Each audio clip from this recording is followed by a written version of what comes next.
berikan bantuan kepada kami mendapatkan balasan dari Allah Subhanahu wa taala. Amin ya rabbal alamin. Berikutnya Bapak Ibu, di pertemuan yang keempat ini kita akan membahas beberapa hal, yaitu tentang layanan yang biasa kita berikan kepada anak-anak kita, yaitu layanan bimbingan dan konseling. Baik Bapak dan Ibu, sebelum kita mulai, kemarin Bu Juli kemarin ya memberikan ice breaking. Masih ingat Bapak Ibu ice breakingnya kemarin? Tepuk-tepuk ya? Apa kemarin tepuk-tepuknya ya? Coba Bapak Ibu berdiri semua yuk. Kita berdiri dulu yuk. Kita berdiri dulu. Aku ya tak eling-eling kain piye ngono. Akhirnya kok lali. Akhirnya tak karang-karang diri. Semoga bisa berjalan sebagai ice breaking pertama untuk membuka kegiatan MGBK kita di pagi hari ini. Mungkin Bapak Ibu pernah mendengar nada seperti ini. Halo kawan, kita jumpa lagi. Pernah dengar ya? Nah belum, tak ulangi. Nah sudah, alhamdulillah taman maju. Oke, nadanya nanti silakan Bapak Ibu bernyanyi bareng-bareng. Kita akan mencoba melakukannya dengan suara dan gerakan. Halo kawan, kita jumpa lagi. Tengok kiri, gimana tengoknya Bapak Ibu? Tengok kiri, tengok kanan, kedipkan matamu ting-ting. Nah. Sudah? Pernah ya? Pernah ya? Belum? Bapak Ibu berarti nggak pernah TK? Atau TK-nya terlalu dulu? terlalu lama? Ya, nggak apa-apa. Baik, kita mulai dengan tengok kanan, tengok kiri, kemudian kedipkan mata. Saat kedipkan mata, beri suara ting ting. Kalau sudah itu di 2 kali, maka ting tingnya agak diberi jarak ting ting. Berarti selesai, gitu ya. Baik, kita mulai. Kalau halo, bagaimana Bapak Ibu tangannya biasanya kalau halo? Nah, ini ya. 1, 2, 3. Halo kawan, kita jumpa lagi. Tengok kiri, tengok kanan, kedipkan matamu. Kedipkan matamu. Ting ting. Ya. 1, 2, 3. Halo kawan, kita jumpa lagi. Tengok kiri, tengok kanan, kedipkan matamu. Kedipkan matamu. Kedipkan matamu. Kedipkan matamu. Oke, 1, 2, 3. Halo kawan, kita jumpa lagi. Tengok kiri, tengok kanan, salam, berikan salam. Gimana kalau salam? Oke. Halo kawan, kita jumpa lagi. Tengok kiri, tengok kanan, berikan salammu. Terima kasih, silakan duduk Bapak Ibu.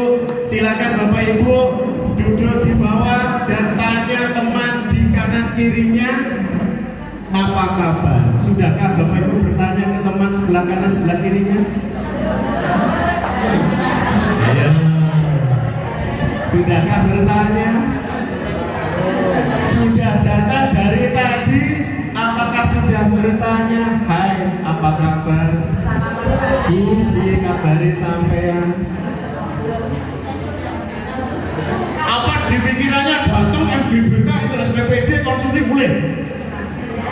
Atau sudah diberikan stres dari bawah? Dari awal, budal isu neng omah ngedusi anake, sepatunya didelino anake, gitu ya. Budal terlambat, neng kene pokoknya untuk pelajaran nggak boleh, suasananya panas. Apakah seperti itu pikirannya? Bisa saja seperti itu Bapak Ibu. Oleh karena itu, dengan apa yang kita lakukan, ya, kita coba modifikasi agar kita bisa menikmati hari ini dengan penuh kegembiraan. Itu ya Bapak Ibu ya. Nah, kita nanti akan mengikuti materi yang paling penting, yaitu tentang bimbingan dan konseling. Mungkin sudah lama Bapak Ibu sudah tahu ya, bimbingan konseling. Apa itu bimbingan Bapak Ibu? Apa itu konseling Bapak Ibu? Saking seringnya sampai bimbingan ya. Saking seringnya. Silakan Bapak Ibu. Tadi tugas dari pertama saya, sudahkah bertanya dengan teman sebelah kanan kiri panjenengan? Yang kedua, bicarakan sedikit dengan konseling ini opo menurut sampean. Itu tema di sesi 1 menit pertama atau 2 menit pertama ini. Silakan Bapak Ibu nikmati dengan rekan kanan dan kirinya, tanyakan kabar dan tanyakan apa sih bimbingan konseling itu. Silakan Bapak Ibu.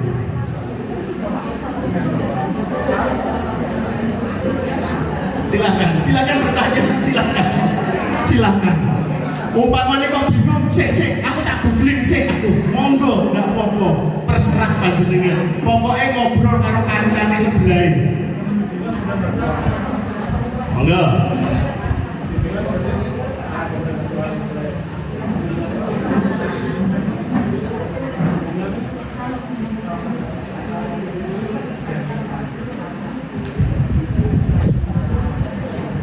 Pak Deden silakan bertanya, Pak Deden, nggak apa-apa.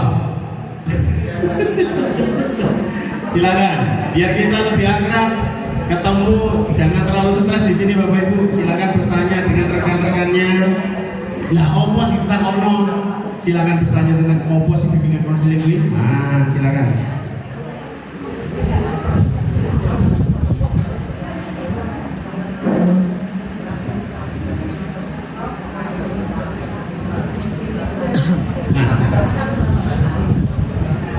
Waktu habis Bapak Ibu. Siapa yang sudah bisa menceritakan tentang kegiatan sesi pertama ini, bertanya kabar dan bertanya apa itu bimbingan konseling, silakan. Ngacung. Enggak. Serius banget. Serius banget. Nggih, monggo Bu. Lagi. Gak dia.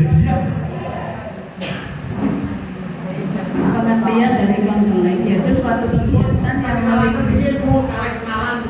saya berusia dari SMA Bangunan 1.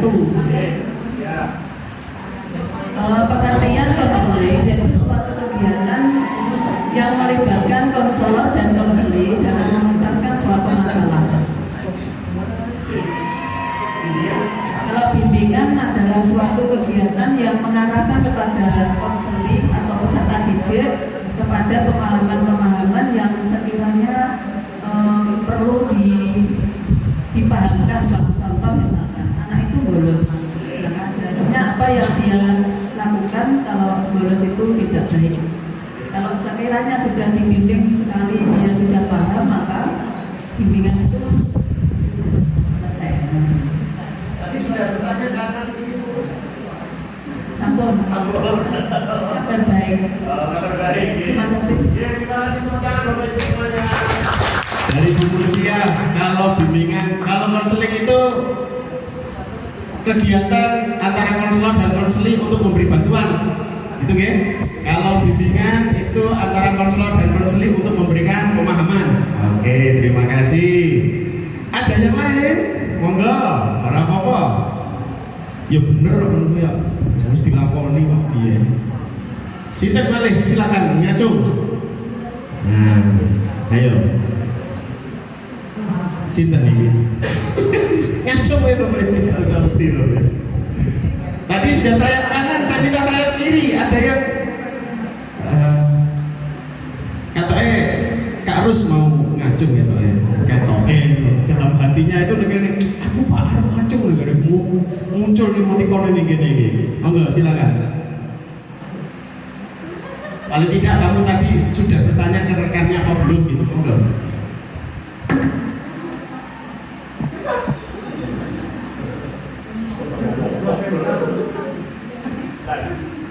Assalamualaikum warahmatullahi wabarakatuh. Selamat pagi pagi Bapak Ibu semua. Selamat pagi, Karus. Saya Rosul Dinusi dari SMP 4 Kitoso. Oke, betul. Sebetulnya saya hari ini sangat amat kosong. Oh, kosong. Butuh sekali inspirasi hari ini. Jadi mohon maaf jika saya ditanyain masih belum. masih berpikir. Monggo silakan.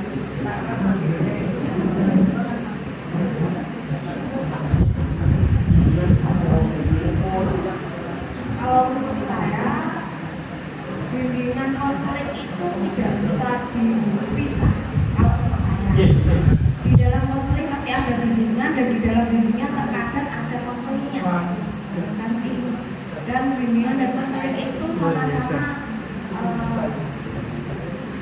semacam cara untuk membantu anak-anak agar lebih mandiri dalam menentukan keputusan atau rencana apa yang akan dilakukan bersama. Assalamualaikum warahmatullahi wabarakatuh. Baik, kosong kok yang ngono jawabane. Ndane agak kosong. Nah, gitu ya.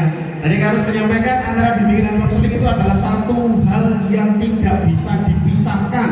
Karena di dalam konseling nanti ada bimbingan, di dalam proses bimbingan juga ada aspek konseling. Yang muaranya nanti adalah agar anak bisa mandiri, mengambil keputusan gitu ya. Mengambil keputusan dan merencanakan masa depannya. Bagus sekali. Berbeda-beda tetapi pada muaranya adalah kemandirian siswa. Betul Bapak Ibu kan? Nah, itulah kita kenapa kok tidak sama. Ya memang tidak sama di dalam kita memahami dan mengaplikasikan tentang bimbingan konseling. Karena apa? Karena luasnya. Tetapi satu prinsip yang sama di sana adalah adanya konselor, adanya konseling, dan ada tujuan yang mau dicapai tadi itu apa? Kemandirian siswa. Nah, nanti secara teoritik akan saya coba bahas di slide-slide berikutnya. Bapak Ibu, itu artinya adalah sekilas tentang bimbingan dan konseling. Silakan Bapak Ibu persani ternyajeng nih kok. Loh, kok biru? Ujungnya gak biru. Nah, Bapak Ibu, jenengan persani ternyajeng. Apa di depan itu Bapak Ibu? Nah, ada semacam gambar dan nomornya ya.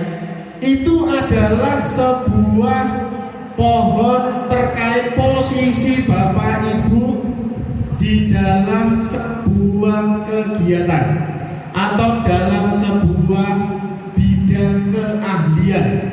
Di dalam hal ini adalah Bapak Ibu sebagai guru bimbingan dan konseling. Mohon Bapak Ibu silakan merefleksikan dirinya masing-masing di posisi manakah panjenengan jika digambarkan pada gambar di depan. Sebutkan nomornya dan mohon Bapak Ibu berikan deskripsi alasannya. Silakan. Itu tidak mengikat Bapak Ibu. Silakan Bapak Ibu mendeskripsikan nomor 1 itu apa, nomor 7 itu apa, silakan. Sesuai refleksi panjenengan. Silakan. Di posisi manakah panjenengan di dalam memberikan layanan bimbingan dan konseling kepada anak-anak? Bisa berbeda, tidak apa-apa. Silakan. Pak Z 2, Bu Enda 2, ada Bu Haja Rustini 6. Nggih, akhir untuk ngapal jenenge ngomong ya, Pak. Ada apa nih jenengan lali gak apa-apa lah, aku wis suwe lali buane tenan. Sing tak elingi Bu Mutiani to.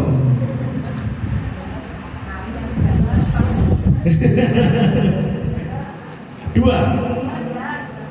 11. Mohon diceritakan 11 itu seperti apa menurut panjenengan, monggo Bu.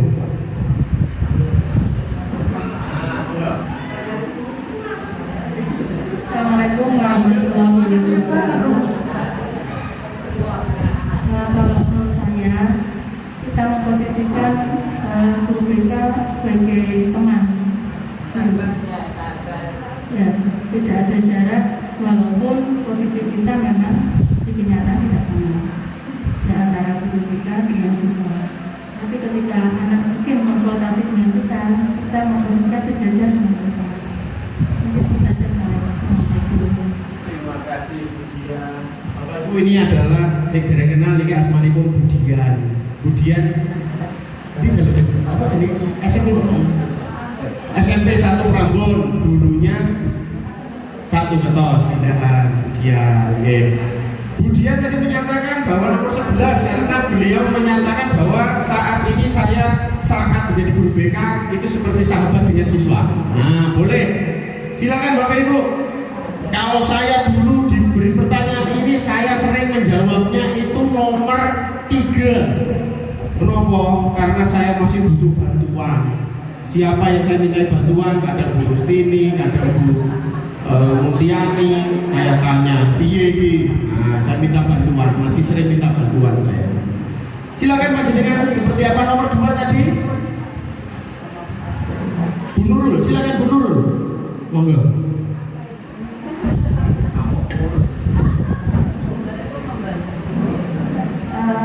Terima kasih Pak Lek.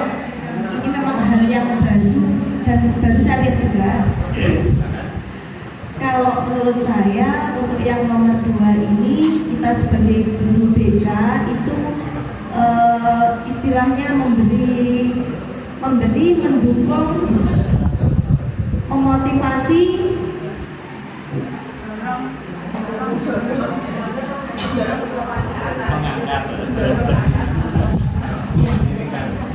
membantu memotivasi siswa supaya bisa mencapai apa yang diinginkan. Itu mengangkat ke atas ya kelihatannya.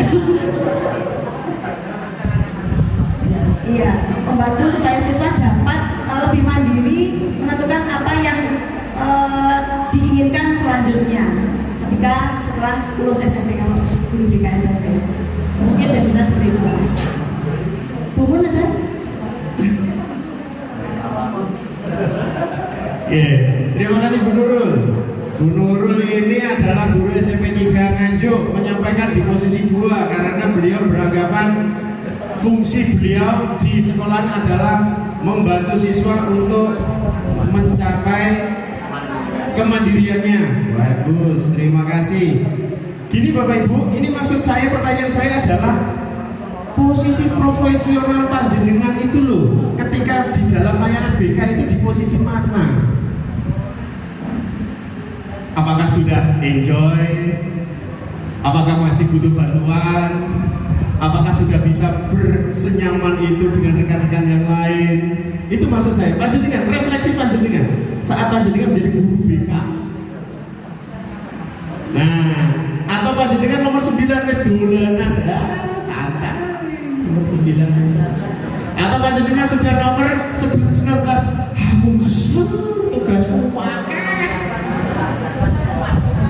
Yang mana? Ya, yang mana posisi panjenengan? Atau nomor 6? Mungkin nomor 6 nih. Aku kira iso nyelung-tulung kene sing nulungi tapi ada yang membantu tapi belum bisa nyambung. Silakan kalian, Bapak Ibu, silakan itu. Maaf Bapak Ibu ya, kebiasaan pemberita itu. Nah, yang mana panjenengan? Agar kita tahu posisi kita, sehingga kita akan menentukan langkah apa yang Bapak Ibu ambil agar bisa senyaman saat bekerja. Nah, yang mana Bapak Ibu? Aku nomor 8. Aku duwe nek kancane. Yang mana? Pak Zul, monggo Pak Zul, silakan. Assalamualaikum warahmatullahi wabarakatuh. Berapa itu sendiri ya?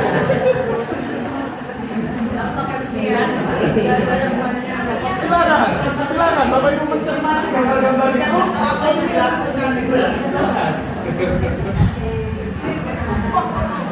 Kalau saya sekarang di posisi nomor 4 ya. Nomor 4, sebentar. Saya Pak Anu nomor 4, saya Pak.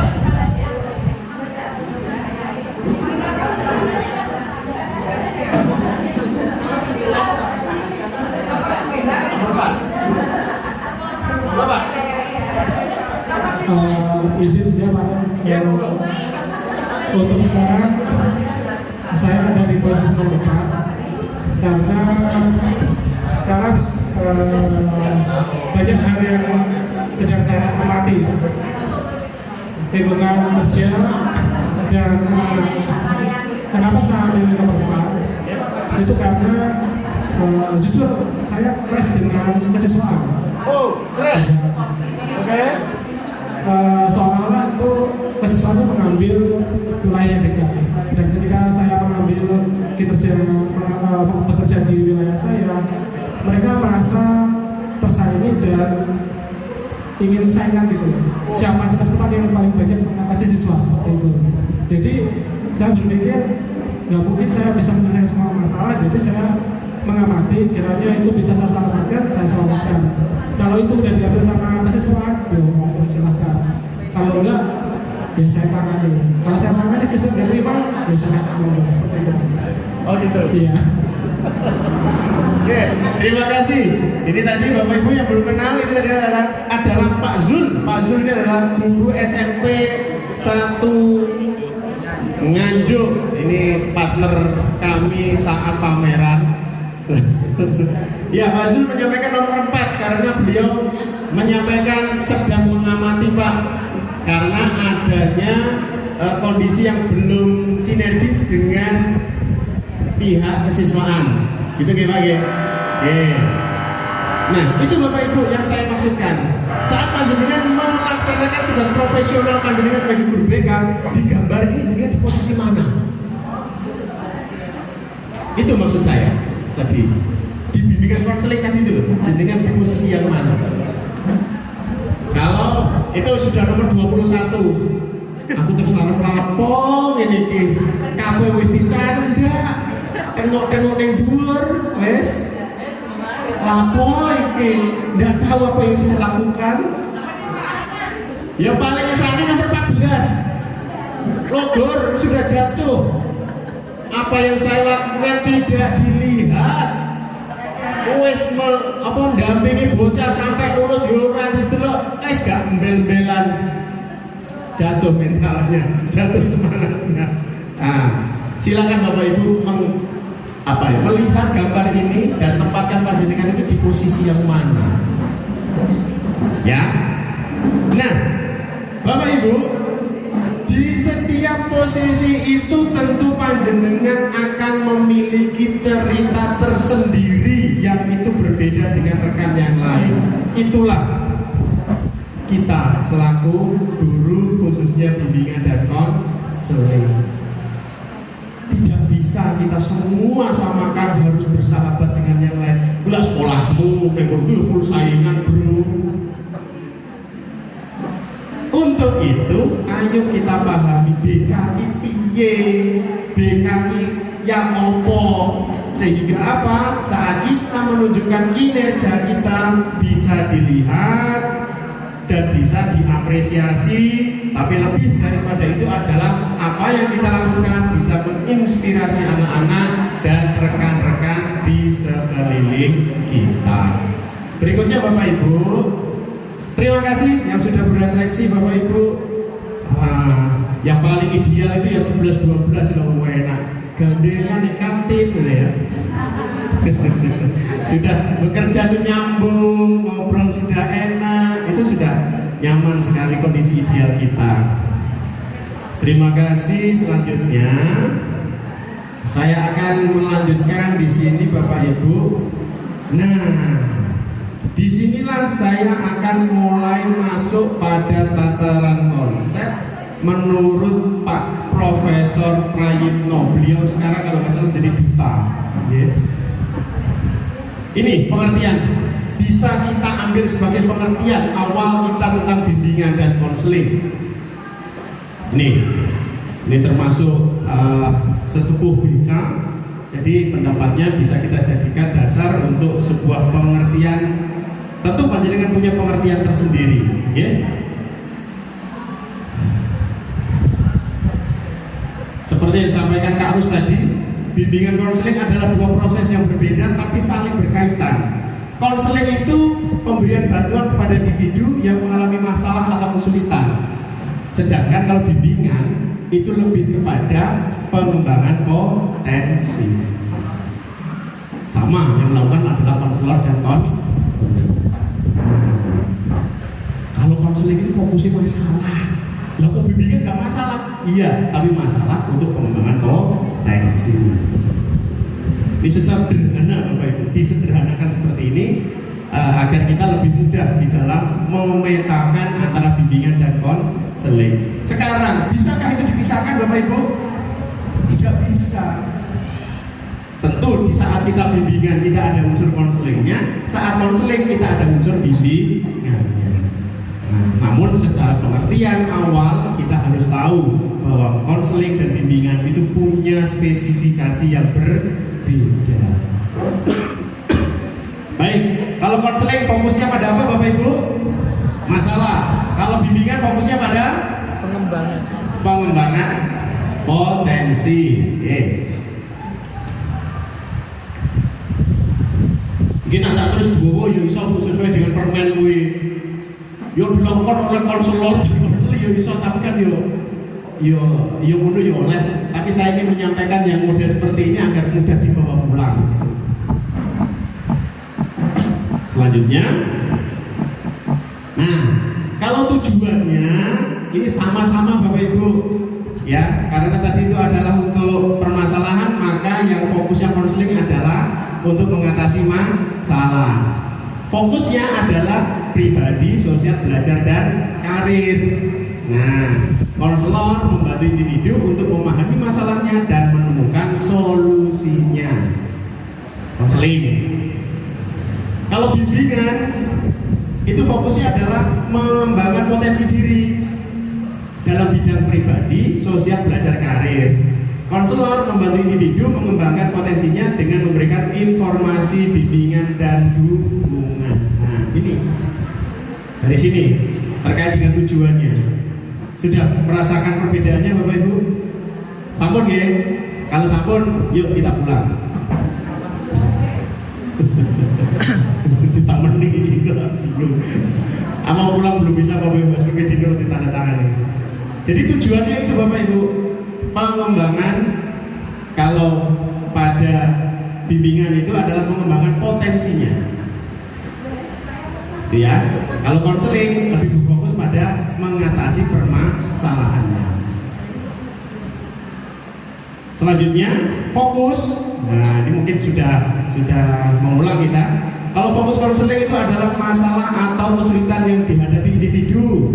Konselor membantu individu untuk memahami masalahnya dan menemukan solusinya. Tapi kalau bimbingan berfokus pada potensi diri yang dimiliki oleh individu. Konselor membantu individu untuk mengembangkan potensinya dengan memberikan informasi, bimbingan, dan dukungan. Seperti itu. Bimbingan kalau gampangnya lebih enteng daripada konseling gitu. Menurut saya ini, udah menurut panjenengan. Karena di dalam konseling itu bimbingan itu merupakan satu metode yang ada di dalam wilayah besar dari konseling. Nanti panjenengan akan coba saya bagikan pengalaman terkait dengan materi coaching. Kemarin tanya Bu Haja Rustini, coaching ki apa? Apa coaching sing ngeong-ngeong kae? Iya. So tak ceritani gitu ya. Tak ceritani. Ini nanti saya cerita tentang coaching juga Bapak Ibu. Itu nanti lebih cenderung kepada bimbingan karena fokusnya adalah pada potensi coaching. Pun fokusnya sudah jelas ya Bapak Ibu. Kita cepat saja Bapak Ibu, orang kuliah nih Pak. Pokoknya jadi Bu Muntiani sudah beliau. Yang penting sesuk kocok-kocok kon praktek cocok. Kalau konseling ya adalah individu yang mengalami masalah atau kesulitan. Konselor membantu individu untuk memahami masalahnya dan menemukan solusinya. Ini kalau konsepnya adalah kelompok, sama Bapak Ibu, berarti lebih dari satu orang. Konsepnya adalah kalau kelompok pengertiannya sama, hanya pada jumlah orangnya dan menggunakan dinamika kelompok. Sementara untuk proses bimbingan mengembangkan potensi diri, konselor membantu individu mengembangkan potensinya dengan memberikan informasi, bimbingan, dan dukungan. Pesertanya itu bisa satu, bisa lebih dari satu kalau bimbingan. Maaf, bisa kelompok, bisa kelas besar, bisa lintas kelas kalau bimbingan ini. Kalau Kalau konseling itu lebih spesifik, maksimal kelompok, dan lebih bagus kalau itu individu karena sifatnya adalah spesial. Kalau bimbingan bisa lebih umum, lebih general. Jadi bisa kelompok, bisa klasikal. Nah, untuk penanganan Bapak Ibu, konselor antara bimbingan dan konseling itu hampir sama Bapak Ibu. Karena kita selaku guru BK itu fokusnya adalah menggunakan pendekatannya. Ya, kita menggunakan apa Bapak Ibu? Pendekatannya. Ya, baik itu teori realita, ya, kognitif dan sebagainya, kita menggunakan pendekatannya. Dan apakah itu bisa digunakan di bimbingan atau di konseling? Bisa. Karena saat itu kita gunakan di konseling maka fokusnya adalah untuk pengentasan masalah. Kalau kita gunakan di bimbingan maka di situ digunakan untuk metode kita mengembangkan konselingnya.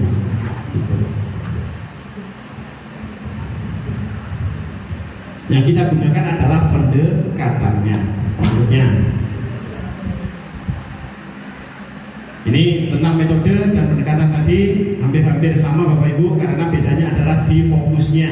Kalau metode di sini di dalam konseling itu ada diskusi juga, bermain peran juga ada, dan teknik-teknik lainnya ada Bapak Ibu. Begitu juga di bimbingan, bisa menggunakan apa yang ada di konseling. Apakah bisa digunakan di bimbingan? Bisa, tapi hanya bersifat pendekatannya. Hanya tahap-tahap umumnya saja, tidak sampai pada teknik atau terapinya. Kalau sudah masuk pada terapinya, maka itu masuknya di konselingnya. Kalau tempat, perlu saya sampaikan, tempat kalau bimbingan itu bisa berluasa Bapak Ibu. Tetapi kalau konseling harus tempatnya khusus. Ya, khusus. Khusus itu artinya gimana? Bolehkah di kelas? Boleh, tapi yo nggak oleh diganggu kan cane. Bolehkah di ruang tamu? Boleh, tapi yo ojo sampai keganggu liyane. Lah piye nek ruangan diganggu? Disorwen enggak apa-apa, tapi itu yang terpenting adalah menjaga privasinya sehingga lebih khusus di dalam proses konselingnya. Jadi tidak sembarang orang bisa masuk. Sehingga bisa menyampaikan maaf kami sedang konseling, boleh, karena kita membutuhkan privasi dengan anak-anak kita. Tapi kalau dengan bimbingan lebih leluasa Bapak Ibu, seperti panjenengan mengajar itu, seperti panjenengan mengajar, bisa dalam kelompok, bisa dalam klasikal, gitu ya. Berikutnya,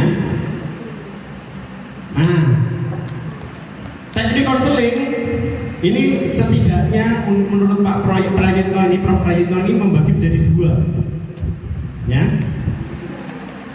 Ada yang non direktif dan ada yang direktif. Kalau yang direktif ini, yang non direktifnya tidak langsung Bapak Ibu, ya.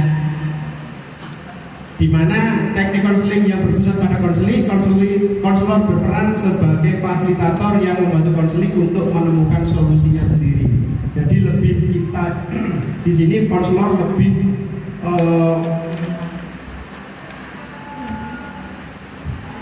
lebih bersifat mengarahkan saja. Yang aktif siapa di sini?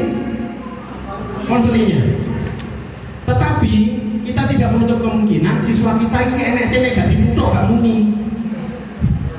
Ditakoni ping pisan, menang pindho, menang telu, anu Pak lagi muni. Maka itu membutuhkan yang teknik direktif. Ditakoni langsung, gelem gak gelem. Dimana yang menjadi aktor aktifnya adalah konselor.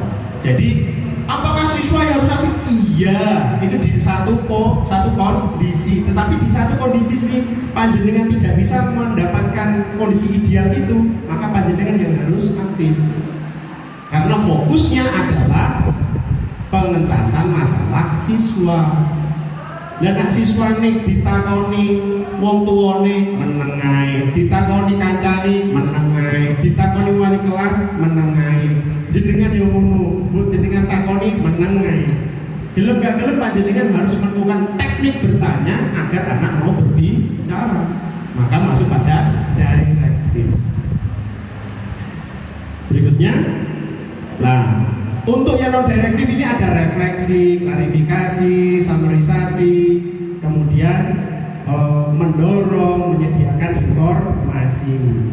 Di sini mungkin Bapak Ibu sudah pernah tahu ya, refleksi itu seperti apa? Refleksi, teknik ini dilakukan oleh konselor dengan cara memantulkan kembali perasaan, pikiran, atau perilaku konseli. Tujuan dari refleksi adalah untuk membantu konseli untuk lebih memahami dirinya sendiri. Ini refleksi, seperti reflektor kita, seperti kaca. Biarkan konseli berbicara, tetapi terkadang konseli tidak tahu yang sebenarnya yang disampaikan itu apa. Maka kita perlu merefleksikan. Anak cerita panjang dari pagi gini, setelah itu di jalan saya gini, setelah di sekolah saya menemukan seperti ini, suasana hati saya seperti kacau Pak ini. Begitu panjangnya cerita perlu kita refleksikan. Oh, apakah kamu ingin menyampaikan bahwa kamu ini sedang kesal toh? Iya Pak. Jadi berangkat sekolah tadi kamu ketemu seperti ini, di jalan seperti ini, begitu? Iya Pak. Nah, refleksi, memantulkan. Dari apa? Dari yang dia katakan. Nah, dari sekian banyak teknik ini, Bapak Ibu, yang perlu panjenengan kuasai lebih awal adalah apa Bapak Ibu? Mendengarkan. Tidak saya tulis. Yang paling pertama itu panjenengan harus bisa mendengarkan. Kenapa kok mendengarkan itu penting? Karena terkadang anak-anak yang datang kepada kita itu kadang loh orang butuh solusi, butuh konco cerita.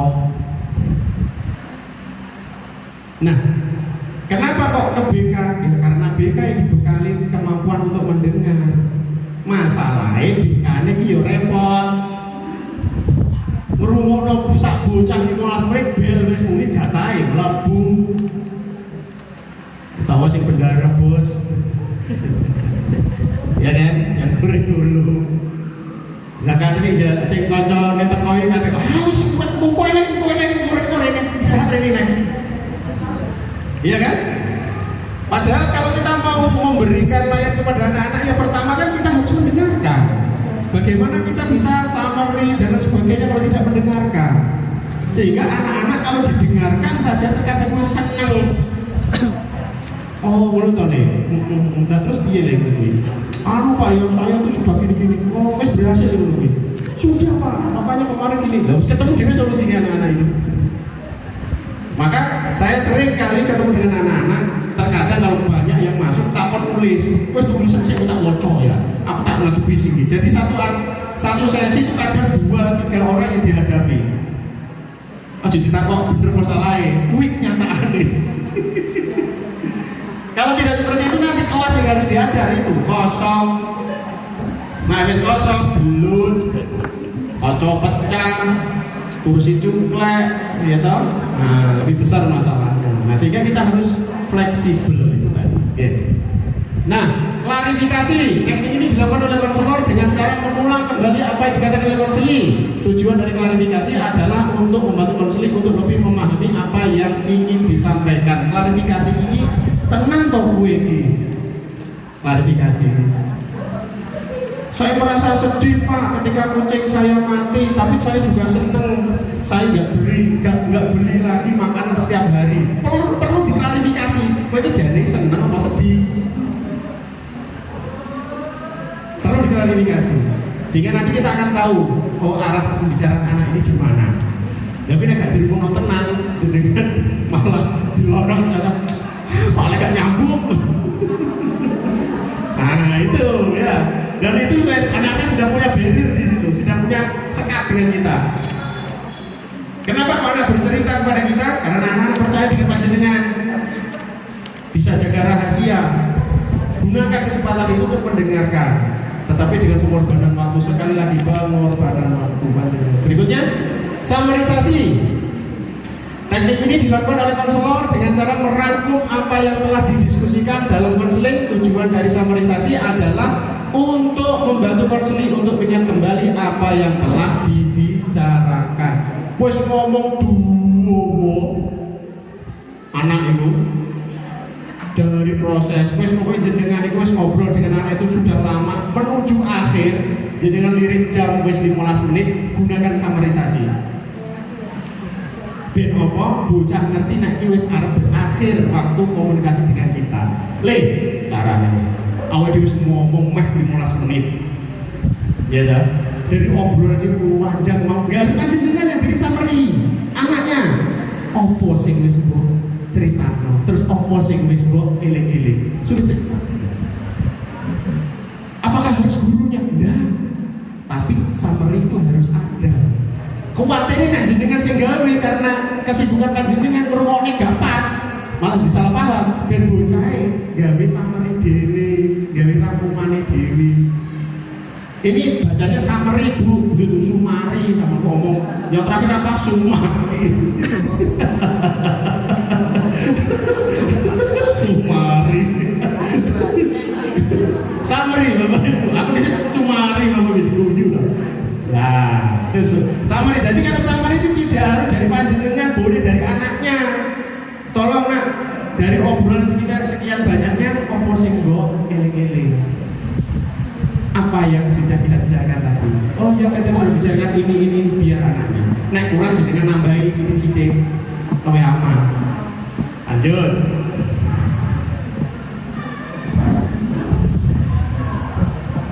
Mendorong. Teknik ini dilakukan oleh konselor dengan cara memberikan pertanyaan pernyataan yang mendorong konseling untuk lebih terbuka mengungkapkan perasaan, pikiran atau perlakuannya. Mendorong itu contohnya ini loh Bapak Ibu. Aku jian muangkel Pak karo bocah sejenenge. Oh ya? Kaya ngopo? Nah, pertanyaan-pertanyaan seperti itu loh yang mendorong anak untuk menceritakan lebih luas, lebih apa ya? Lebih jelas apa yang sebenarnya dia lakukan, didorong. Aku udah ngomong bosol Pak. Bosol piye nih? Kaya ngopo? Oh, ngono to. Iya aja nih kesel tenan kuwi. Dengan ekspresi panjenengan, aja ekspresine datar. Oh, no. Oh. Nah, terus saya ojo.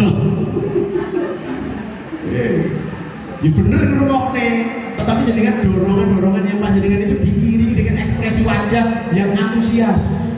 Oh, mreng-mreng mau. Oh. Terus loh, apa iya? Ditanya dengan potongan-potongan tapi ekspresi ini sih nyenengin loh. Sesuai dengan alur ceritanya. Oh iya, aku di sini tahu. Biasa. Ya coba.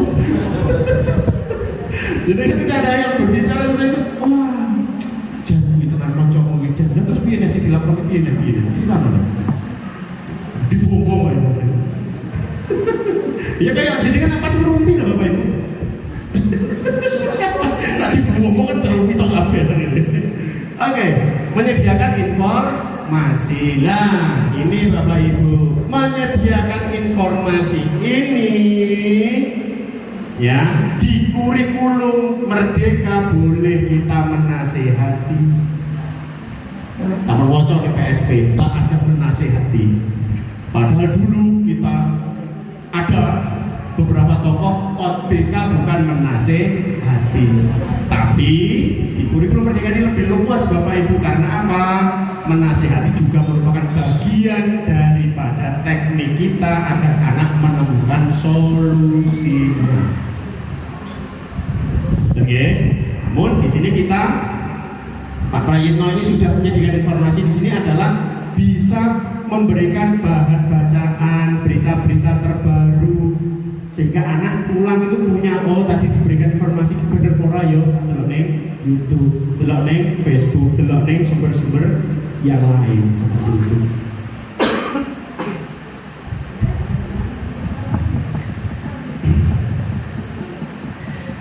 Jadi menyediakan informasi ini penting Bapak Ibu, karena kita juga di ruang BK kita kadang ada biblio konseling ya Bapak Ibu, ada sumber-sumber bacaan yang mungkin itu bisa sejalan dengan permasalahan yang anak alami. begini, mungkin bisa memberikan sudut pandang yang lain.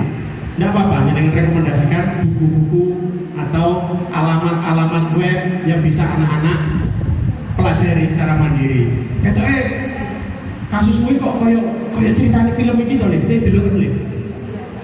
Gitu ya. Jadi seperti itu boleh Bapak Ibu. Nah, teknik konseling direktif ini langsung interpretasi. Kina wis bocahe ora muni umangel bocah pasif, yaitu konselor dengan cara memberikan penjelasan atau makna dari apa yang dikatakan oleh klien. Tujuan dari interpretasi ini adalah untuk membantu klien untuk melihat masalahnya dari sudut pandang yang berbeda. Bocah ketemu dengan panjenengan ki nangis tok, ditakoni meneng, ditakoni mae ora ro kancane garuh meneng tapi nangis tok. Harus diinterpretasi. Apa kowe iki lara? Apa kowe iki diputus pacare? Enggak ya ngono. Jadi sekian interpretasi itu harus bisa panjenengan ungkapkan. Tentu panjenengan harus punya data dulu karena anaknya anak pendiam. Dari mana? Wong tuane takoni, "Bu, yo geni jenengan kok nangis wae wingi ketemu kali kula." Ya, oleh karena itu konseling tidak butuh 1 hari toh, tidak cukup 1 kali kan, 2 kali, 3 kali, 4 kali, bahkan belum bahannya bocah kaya ngopo. Seperti itu Bapak Ibu. Kemudian konfrontasi. Di sini adalah konselor dengan cara menunjukkan adanya kontradiksi atau ketidakkonsistenan dalam pikiran, perasaan atau perilaku klien. Tujuan dari konfrontasi adalah untuk membantu konseling untuk menyadari hal-hal yang tidak disadarinya. Seperti yang saya ceritakan tadi, perlu dikonfrontasi, tidak konsisten. Di awal dia bercerita ketika kucingnya mati dia sedih, tetapi di akhir dia cerita, yo seneng kucingnya mati. Jadi gue bisa ngendi. Boleh saat satu sesi atau rangkaian sesi pertemuan. Loh, dulu di sesi pertama gue cerita ini, saya kok gini, ini jenis yang di, ayo didelok mana? Ya, karena anak-anak terkadang juga bingung dengan perasaannya untuk berekspresi terhadap apa yang dia terima itu. Ya, itu perlunya konfrontasi. Biasanya dulu melihat konfrontasi ini ketika anak tidak konsisten itu adalah saat anak ya dalam tanda petik ya bujuan seperti itu ya. Tapi lebih daripada itu perlunya konfrontasi itu adalah ketidakkonsistenan perasaan dari anak itu juga perlu kita konfrontasi. Penugasan. Nah, ini adalah teknik konseling yang dilakukan oleh konselor dengan cara meminta konseling untuk melakukan sesuatu di luar sesi konseling. Tujuan dari penugasan adalah untuk membantu klien untuk menerapkan apa yang telah dipelajarinya dalam konseling. Tugas ini penting. Jadi lucu, BK kok aneh PR. Yuk enek PR nih. Pernah kasih PR lagi dengan? Seperti iya, tidak apa-apa. Tapi PR BK beda kalau PR matematika. Kalau PR-nya BK itu saya sekarang itu membuat manajemen waktu. Saya suruh bikin tabelnya, saya suruh merefleksikan dari tabel waktu yang kamu lakukan itu mana yang sudah baik, mana yang kurang baik, masukkan cara meningkatkannya. 1 pertemuan, 2 pertemuan sudah. 1 bikin tabel, pertemuan 2 bikin refleksi, pertemuan 3 suruh komentari wong tuane, suruh tanda tangan.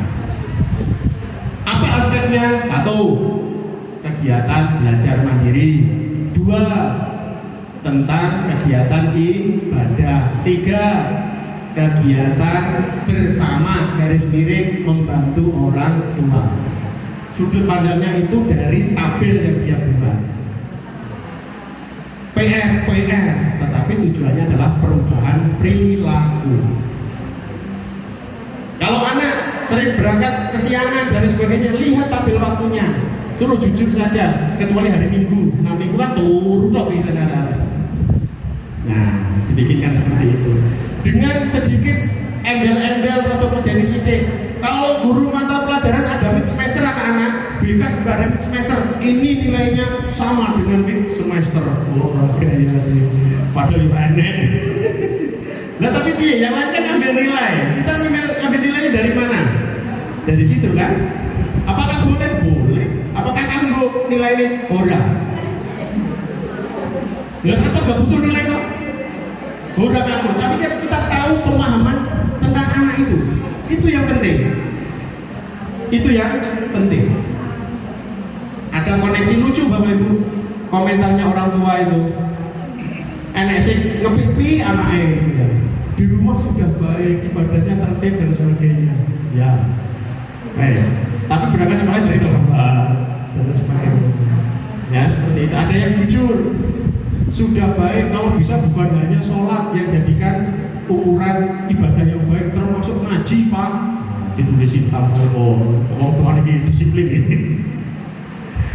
Membantu orang tua, sudah membantu orang tua, tapi harus disuruh, belum ada inisiatif anaknya. Komentar orang tua lucu-lucu. Tapi juga ada yang komentar ini suwikan. Baik, cukup, baik, menurut kamu. Kegiatan ibadah, baik. Belajar, cukup. Kan ini keterangan nih. Nah, ya sama. Nah, itu Bapak Ibu terkait apa yang kita bisa gunakan saat kita berada di sekolah, saat bersama-sama dengan anak-anak kita, dan kita bisa memberikan penugasan yang fokusnya adalah perubahan perilaku. Fokusnya adalah perubahan perilaku. Berarti ya praktek nih omah dulu. Nah, Bu Rustini, aku tahu janji karo jenengan kucing ngeong. Ya, coaching itu apa ya? Coaching adalah suatu proses pendampingan yang dilakukan oleh seorang coach kepada seorang coachee untuk membantunya mencapai tujuannya. Modal membantu kalian bimbingan. Mirip banget. Mirip ya, konseling, coaching, mentoring itu mirip-mirip karena fokusnya adalah pengembangan pribadi. Mirip-mirip. Nah, coaching proses berpusat pada coachee, kalau konseling kan berpusat pada konseling juga, di mana coachee lah yang bertanggung jawab untuk menentukan tujuan dan mengambil tindakan untuk mencapai tujuan tersebut. Apa maksud saya untuk menyampaikan coaching di sini? Ini bisa kita gunakan sebagai pendekatan konseling kita, Bapak Ibu. Bisa panjenengan gunakan untuk pendekatan saat bimbingan panjenengan. Oh, ini cocoknya dengan coaching ini. Nanti ada tahapnya, ada. Untuk yang lain-lain kan sudah pernah ya, kognitif jadi kan sudah pernah dapat, realita juga pernah dapat ya. Sekarang saya coba dari coaching dulu. Di dalam sini, coach berperan sebagai fasilitator yang membantu coachee untuk mengeksplorasi potensinya, mengidentifikasi masalahnya, dan mengembangkan rencana aksi untuk mencapai tujuannya. Nanti ada tahapnya. Nanti saya sebutkan ada tahapnya. Ini secara umum dulu saya sampaikan seperti ini. Coaching.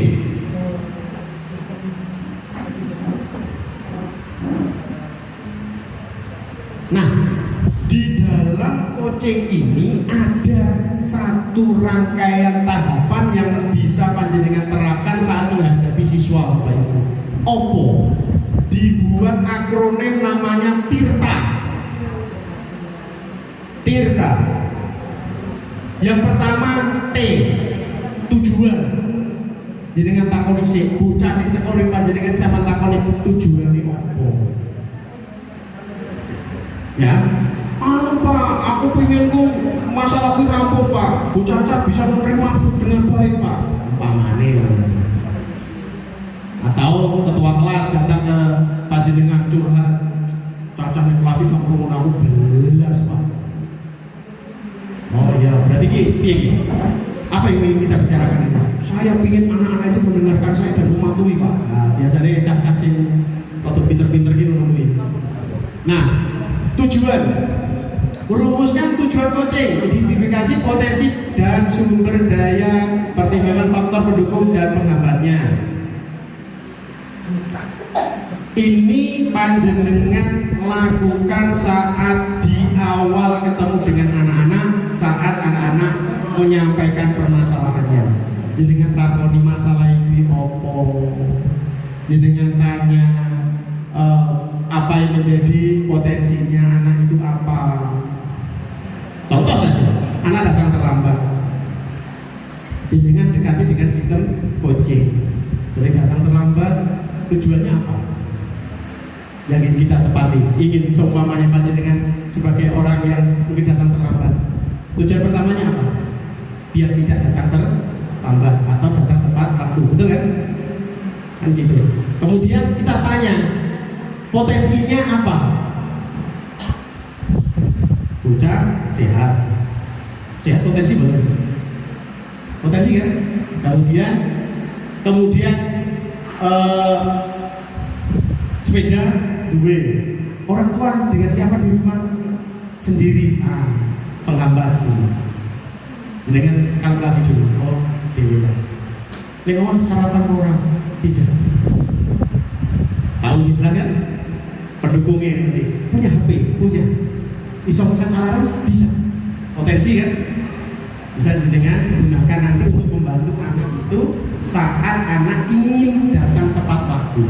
Dengan berikutnya identifikasi masalah, ditakoni masalah. Termasuk di sini adalah dieksplorasi, Bapak Ibu. Ditakoni secara mendetail, pegiro wisan terlambat ini. Nah, apa itu kowe iki mulai jam piro? Saya tidur jam 9, Pak, yakin. Kuwi mapan turu apa turu? Mapane jam 09, tapi jiwianan, turunnya jam 1.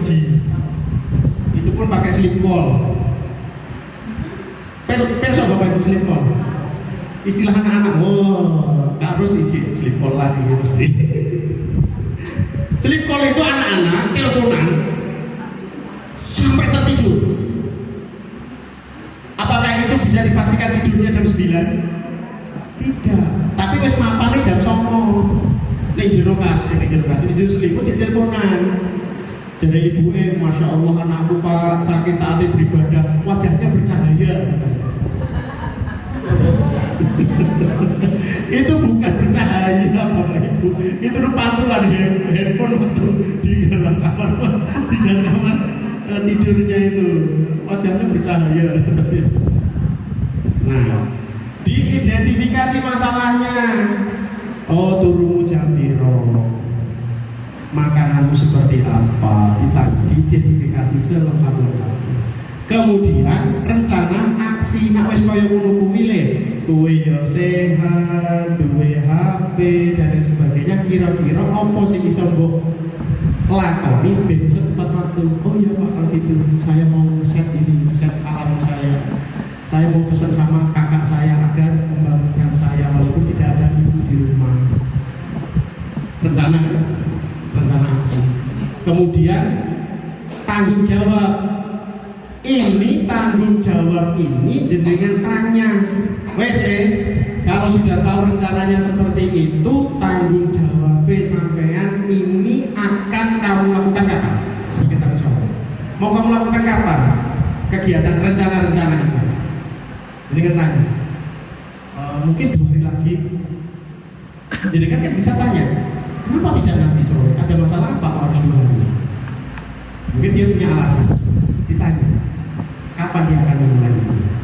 Kemudian ditanya lagi untuk memastikan itu bisa berjalan dengan baik.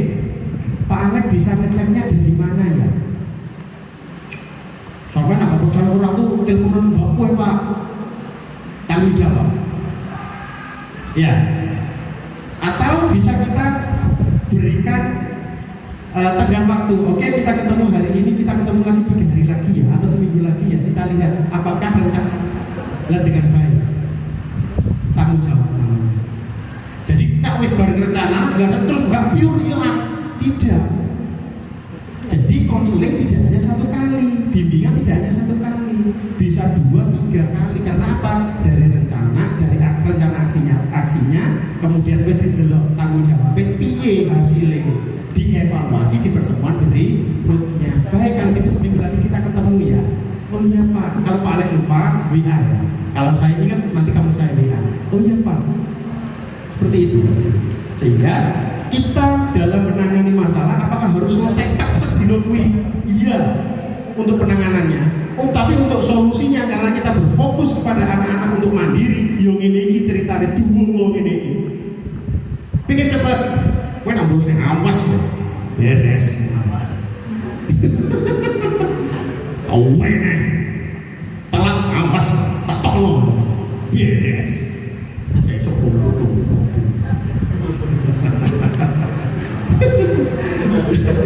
enak sih itu Pak. Enak. Tahu nih. Udah apa-apa Bapak Ibu, karena kita kan berproses ya. Kita ceritakan ini kan konsep teorinya. Nah prakteknya kan ya ketemu bocah bedikal kuwi to. Neng omah karo mbae tok, mbae iki praktek manja pol. Iya kan?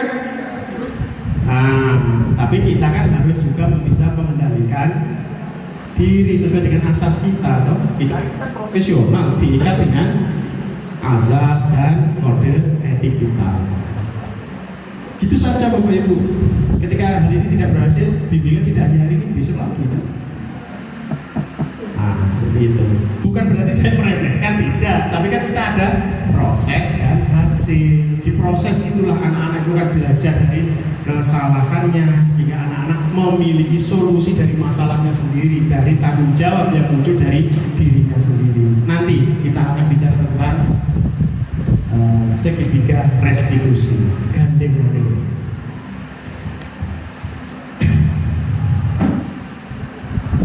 Nah, ini Bapak Ibu, ini adalah langkah penanganan permasalahan siswa melalui segitiga restitusi. Ada yang pernah mempelajari ini? Ada ya? Kalau sekolah penggerak, iya, pernah. Belum. Kalau sekolah penggerak harusnya dapat, atau guru penggerak pasti dapat.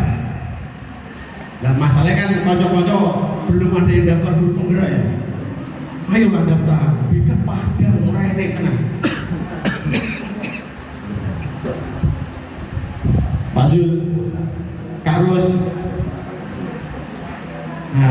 Nah ini guys, orang satu wek nom. Amat terus tuh cing nom. Yang jelas, ayo daftar Bapak Ibu. Bagaimana nanti? Oh, aku mau jadi kepala sekolah. Orang jadi kepala sekolah. Penak aja belum jawab. Pekerjaannya kan nanti guru penggerak orang ketompo. Kurang nggak play deh ngomong. Ya betul Bapak Ibu. Orang jenengan daftar ketompo orang. Angel. Saya itu angel. Jaluk tak bujuk sih model dia.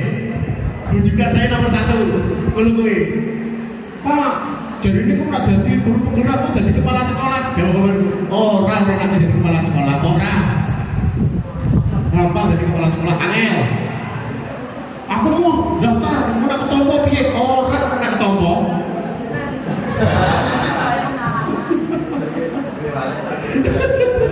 Orang itu karena apa? Kakak saya itu 3 kali daftar baru berhasil di percobaan keempat, baru berhasil. Masku gue. Guru penggerak. Loh, hasil pekerjaan saya itu diambil di sebagai template-nya dia. Orang ditompo dari seleksi awal itu. Ayo, iya. Tapi ada yang sekali daftar masuk, bojoku masuk.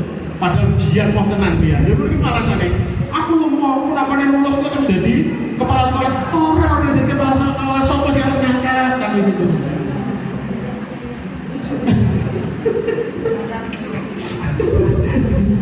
Loh iya Bapak Ibu. Terus apa akhirnya? Ketika sudah mengikuti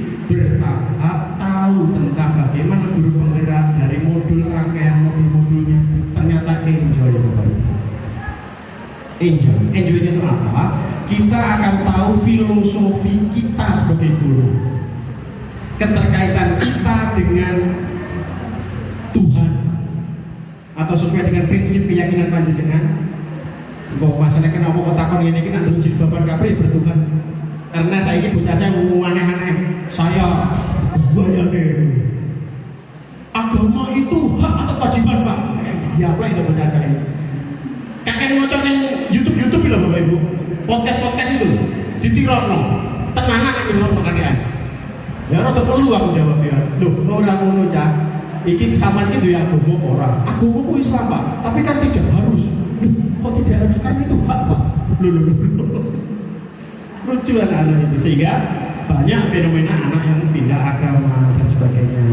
Ada yang beragama tapi tidak melakukan ajarannya, ya enek gitu. Nah, tetapi di dalam mau saya kembalikan kepada konsep guru penggerak. Bapak Ibu nanti itu akan menemukan filosofi panjenengan jadi guru. Di situ loh nanti itu panjenengan akan merasakan nikmatnya jadi guru. Saat susah payah itu ada nilai kebahagiaan, ada nilai kepuasan. Saat panjenengan berhasil mengantarkan anak itu ada nilai kepuasan. Pun saat panjenengan tidak dihargai yang seperti panjenengan bayangkan, jadi kan masih menemukan kebahagiaan. Apa? Ada kebahagiaan itu di dalam kesendirian, karena disitulah nilai keikhlasan sebenarnya. Kan begitu. Nah, BK itu seperti itu Bapak Ibu. Filosofinya seperti akar. Orang ketok tapi menopang. Yang lain kan seperti daun dan buah-buahan. Ketok ning jowo, ijone ketok, buaya ketok. BK ora tahu. Tapi nek bocah sambat ning ngene BK. Iya betul. Mau apa? Tapi kalau anak yang berprestasi juara ini BK atau tersebut enggak. Enggak, tapi bagian kita ya memang mohon maaf ya sing ngono terima saja. Nah, itu pun harus kita pahami filosofinya agar kita enjoy menjadi guru. Oh enak, gue ini. Dan kalau jadi perdebatan, yo enak, lapa gak jadi kayak aku. Nah kan udah jadi gelut. Nah, itu Bapak Ibu di guru penggerak. Ayo daftar saja. Kalau ada kesulitan bagaimana jawab, tanya saya. Loh, enak kok. Takon kok. Piye jawabannya? Tak tanya balik ke panjenengan, nanti pasti ketemu. Pertanyaannya yaitu sekitar 1, motivasi panjenengan, 2, kegiatan yang menggerakkan siswa, kegiatan yang menggerakkan rekan sejawat. Itu pertanyaannya. Jawabannya kan gampang. Panjenengan pernah dampingi Bapak Ibu guru? Ora tahu. Jadi panitia tahu nggak? Tahu. Ya kan mendampingi. Ya kan? Pernah mendampingi anak? Nggak pernah, Pak. Lomba-lomba nggak pernah. Ya kan? Pernah jadi wali kelas? Pernah. Ceritakan wali kelas. Loh, mana loh? Ayo kanca-kanca yang tadi sudah diberi motivasi Pak Kasto, yuk daftar. Ya, ayo daftar. Tentang politik gak usah panjenengan dengarkan. Kita itu ASN. Stop sharing berita-berita politik. Saya itu ngeluh panjenengan lagi. Gelut terkacani. Karena panjenengan adalah abdi negara, sudah fokus saja. Tentang pilihan itu adalah hak panjenengan dan rahasia panjenengan di bilik suara, sudah. Punya pendapat seperti ini, hormati. Seperti ini, hormati. Jika ada berita-berita itu berhenti di HP panjenengan, sudah, biarkan. Nah, itu kalau masalah politik yang hari ini. Restitusi adalah proses menciptakan kondisi bagi murid untuk memperbaiki kesalahan mereka, sehingga mereka bisa kembali pada kelompok mereka dengan karakter yang lebih kuat. Berapa banyak anak-anak yang dihukum kesalahannya yang lalu, Bapak Ibu? Pernah? Panjenengan pernah dihukum dari kesalahan masa lalunya? Bocah bolos. Kowe sing bolos, Pak, aku gak bolos, Pak. Aku diloki nyontek, Pak. Bolos kuwi iki nane. Iki saiki nyontek kasus. Di bolos ora, Pak. Iki kasus saiki bolos. dihukum dengan bolosnya yang kemarin. Dan saya kasusnya baik nyontek. Itu sih bocah sing belum bisa move on dari karakter baik dari karakter buruknya ya. Sing wis gak bocah sing wis dadi apik, pingin menunjukkan kebaikane, jenengan ujuk-ujuk moro kowe nah. Padahal yang iki wis dapat apresiasi baik. Konseling ketiga umpamane ya, alhamdulillah wis mlebu terus. Teko guru-guru kanca. Apa Pak cah kuwi bolos wis to? Bolos sih iya Bu, itu 2 minggu yang lalu. Ini proses menjadi baik kok dilabeli seperti itu. Ya. Nah, atau di sini adalah restitusi ini anak-anak belajar dari kesalahan Bapak Ibu. Restitusi ini menurut saya BK banget. Saya setuju. Karena apa? Kesalahan itu adalah pelajaran istimewa yang hanya diberikan pada spesial anak yang melakukannya saja. Apakah semua anak punya pengalaman pelajaran menek pager? Enggak kan? Hanya bocah sing menek pager sing itu pelajaran bahwa menek pager itu salah. Pelaku utama itu. Pelaku utama. Yang lain hanya paham, oh ya Pak menek pager itu salah Pak. Kowe menek pager enggak? Tahu rasanya menek pager? Enggak. Tapi bocah sing menek pager karo bisa cerita. Tidak. Untungnya kalau anak itu bisa kembali dengan karakter lebih baik dari polisi, ketemu dengan panjenengan. Ya, mungkin jadi rekan panjenengan, jadi guru. Berapa banyak sekarang ini muridku dari jadi koncoku? Sudah ada murid saya terus jadi koncoku, jadi guru. Untung bisa aku nak mengumumkan teman-teman. Untung apa anak-anak masih ingat dulu Pak dengan yang dukan itu loh masalah bolos Pak. Ya, iya perasaan Pak apa-apa Pak, harus wajar Pak. Saya salah Pak. Apa itu Pak?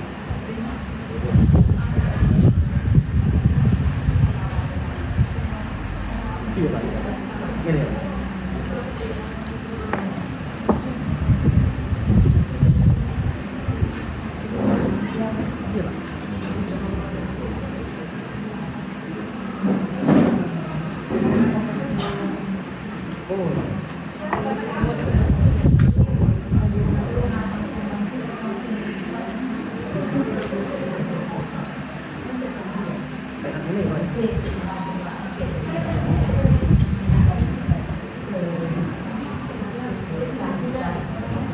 Nah, agar anak dengan karakter yang lebih kuat, ini bisa kita gunakan ketika anak-anak yang punya masalah di kelas, ya, sebagai troublemaker di kelas, kita gunakan pendekatan restitusi ini agar anak-anak bisa kembali ke kelompoknya dengan karakter yang lebih baik. Apakah gampang Bapak Ibu? Angel. Apakah gampang Bapak Ibu? Angel. Enak baik. Tapi apakah bisa? Bisa. Bisa itu adalah kita itu berpikir positif, progresnya, progresnya menuju kemana? Tambah api atau tambah elek? Nah langsung tek wapik, wah jos, setengah malaikat. Karena kita tahu kita ini hanya bisa menyalahkan, tidak bisa menetapkan hasilnya.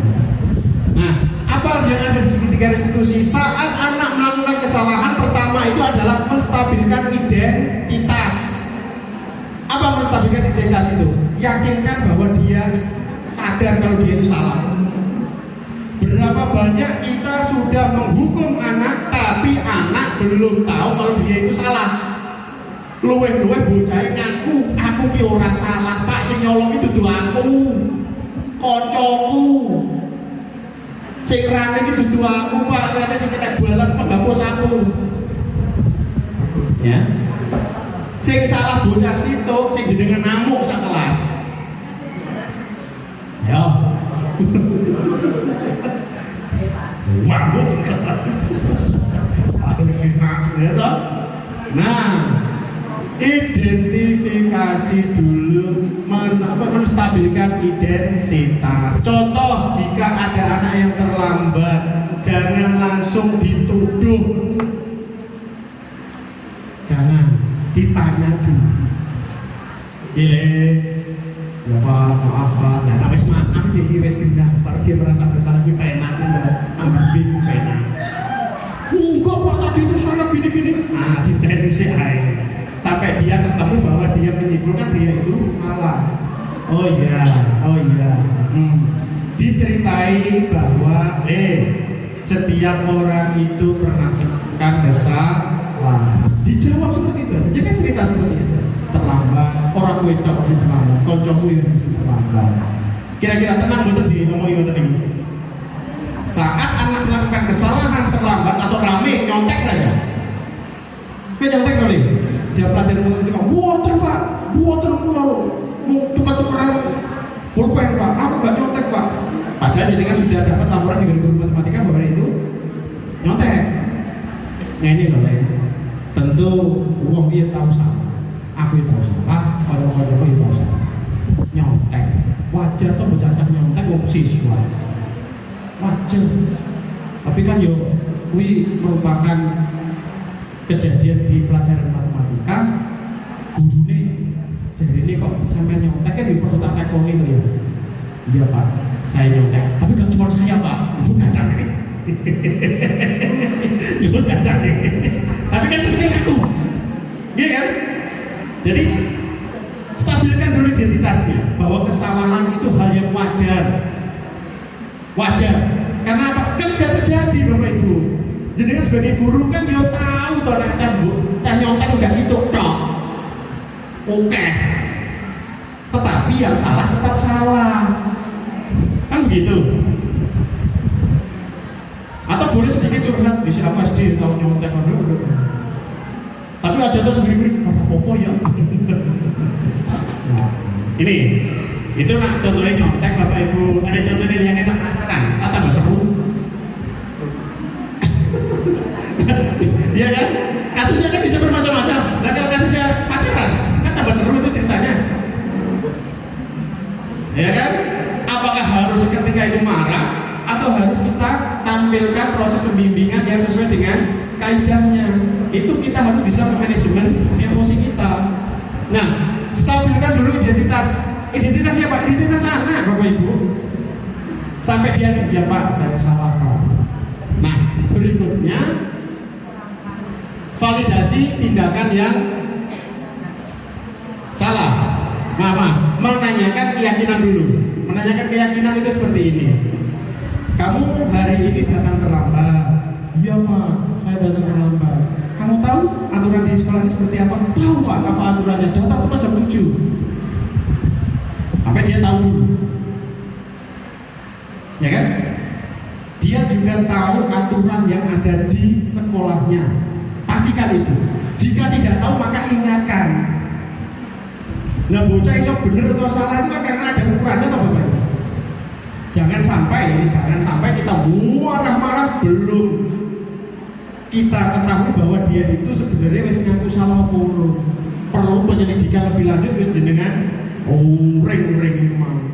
Berikutnya menanyakan keyakinan. Kowe ngerti to Le, aturan ini gini piye? Ngerti.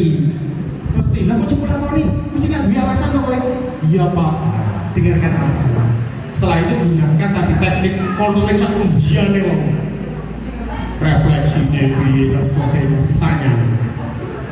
Sowan Pak, sowan Ustaz. Kok ngene kon jawab disuket beres.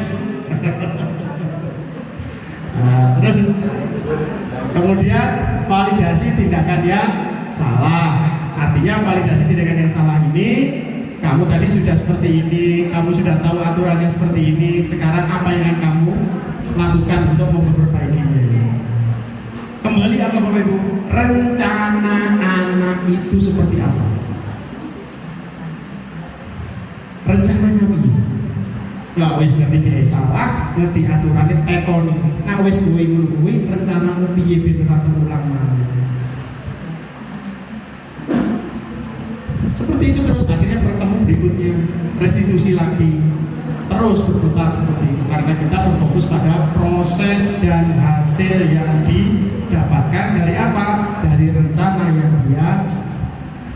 susun. Berikutnya.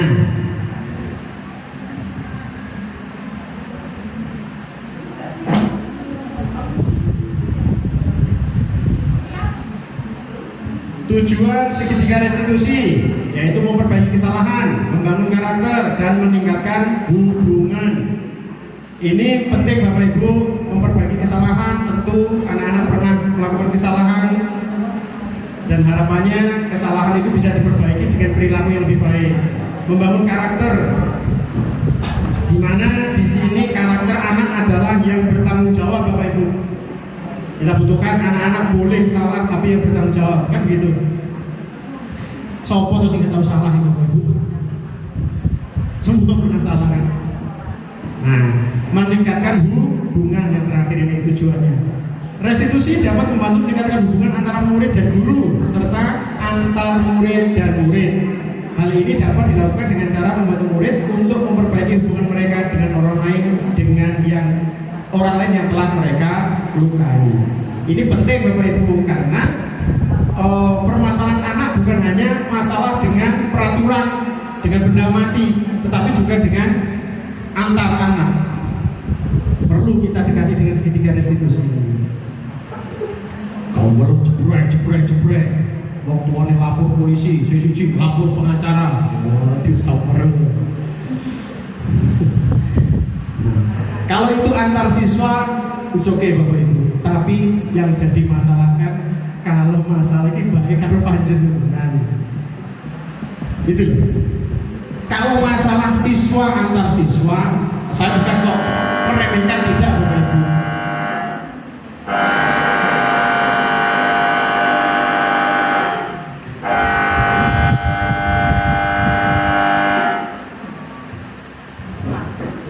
Pulang dong.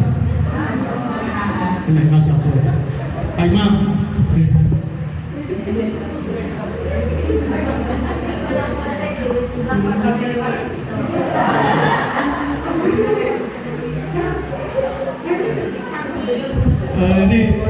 Ini guru pingpong saya Bapak Ibu. Pak Imam. Sudah purna tapi kok jemput tapi kan detik-detiknya guru BK ini.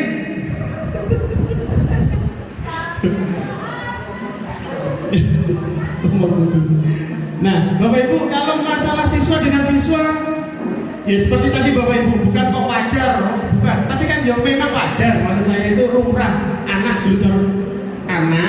gendut karo sesama siswa itu wajar. Kesalahan iya kesalahan tapi wajar. Sehingga wajar kita guru gendut karo muridé. Rada ngeluh Bapak Ibu. Sumber masalah ya dadi panjenengan salah penanganan, wah bocor.